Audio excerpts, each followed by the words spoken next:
이번에 과기부 장관 후보자도 민간 AI 전문가를 지명을 했거든요. 네. 이렇게 우리 정부가 좀 AI 산업을 키우는데 힘을 쏟는 이유는 뭐라고 보시는지요? 네, 무엇보다도 발빠른 대응이 필요한 시점이라고 생각합니다. AI가 국가 안보 그리고 산업의 필수제이자 전략적 무기이며 또 고부가가치 산업의 중심축으로 떠오르고 있는 상황이다 보니까 이때 세계 경제의 판도를 바꿀 게임 체인저 역할을 하는 게 AI이기 때문입니다.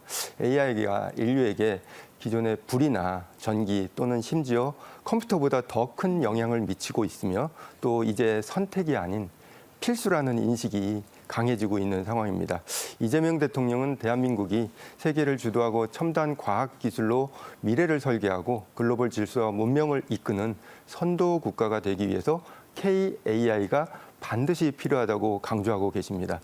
또한 최근에 기술적으로 보면 AI는 단순히 답을 얻고 질문을 하고 답을 얻는 것을 넘어서 가설을 세우고 또 분석하고 또 문제를 해결하는 추론형 모델로 발전하고 있습니다.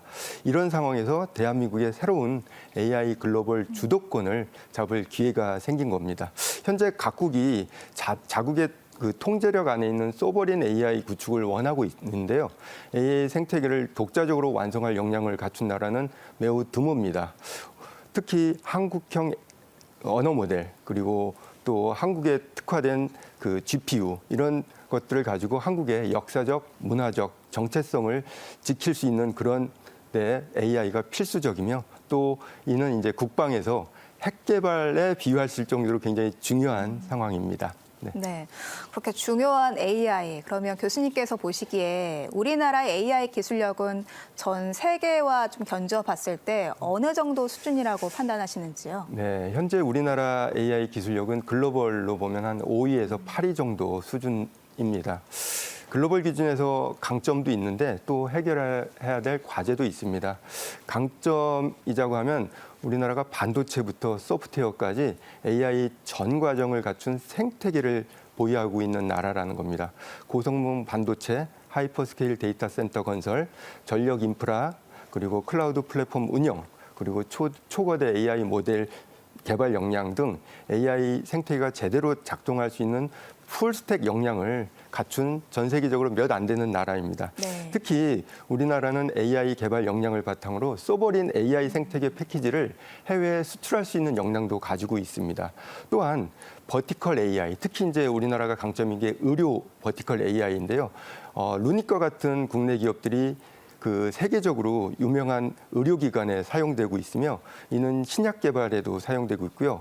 이런 이제 버티컬 에어 분야는 아직 모델의 절대 강자들이 없는 상황입니다. 네. 그래서 한국에서 시장을 선점할 수 있는 좋은 기회가 지금이라고 생각합니다.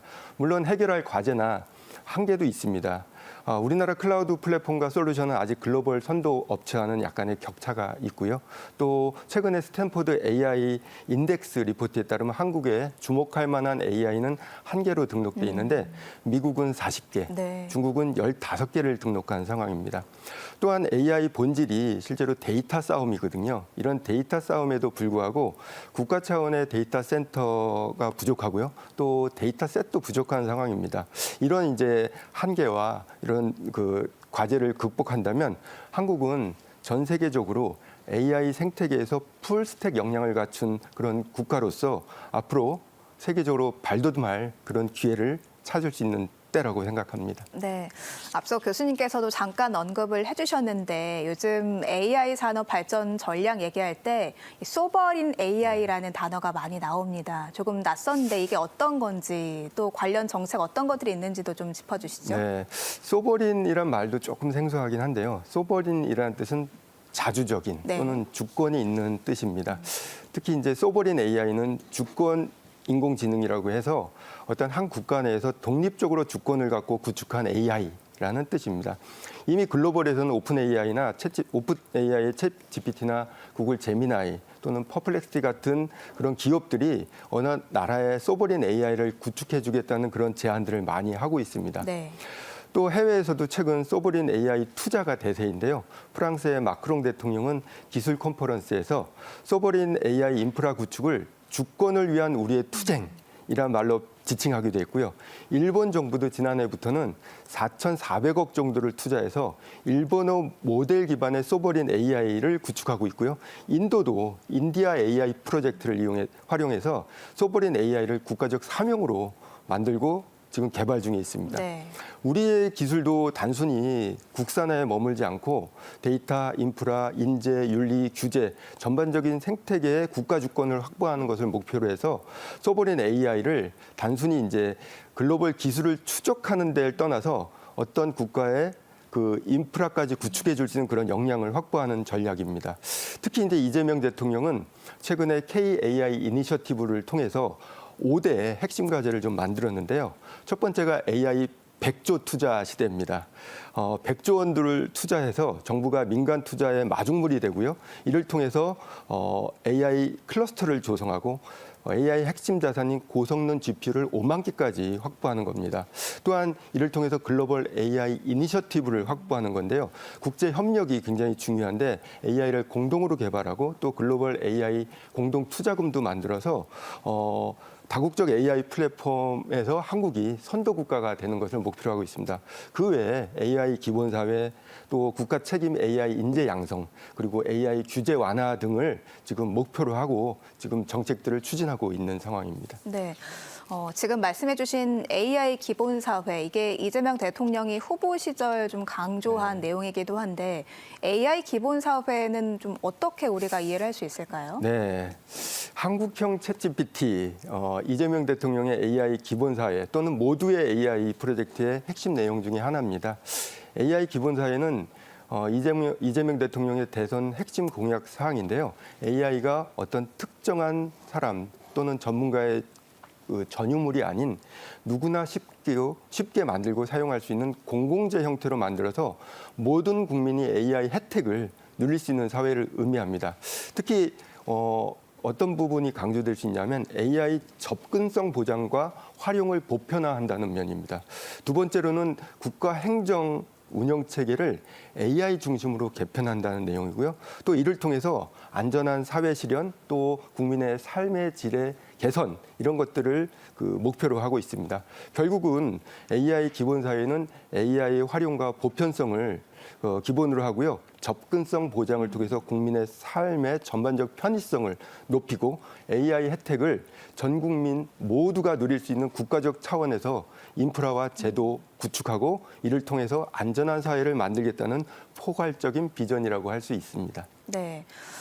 특히 요즘 이 AI 얘기가 참 많이 들리는데 아직 AI가 참 어렵다, 또 낯설다 이렇게 느끼는 분들도 많이 계실 것 같거든요. 우리 일상에서 이 AI가 좀 많이 널리 쓰이는 분야 어디일까요? 네. 실제로 AI가 상당히 많이 쓰이는데 국민의 한 사람으로서 실제로 체감하기는 좀 어려운 부분도 있습니다. 네. 근데 이제 좀 더 구체적으로 말씀드리면 의학 및 제약 분야에서 암 조기 진단, 정밀 의료 분야에서 의료 데이터를 이용해 치료제 개발 이런 것들 쓰고 있고요. 교육 분야에서는 AI 튜터, 또 맞춤형 학습 등 서비스가 되고 있고요.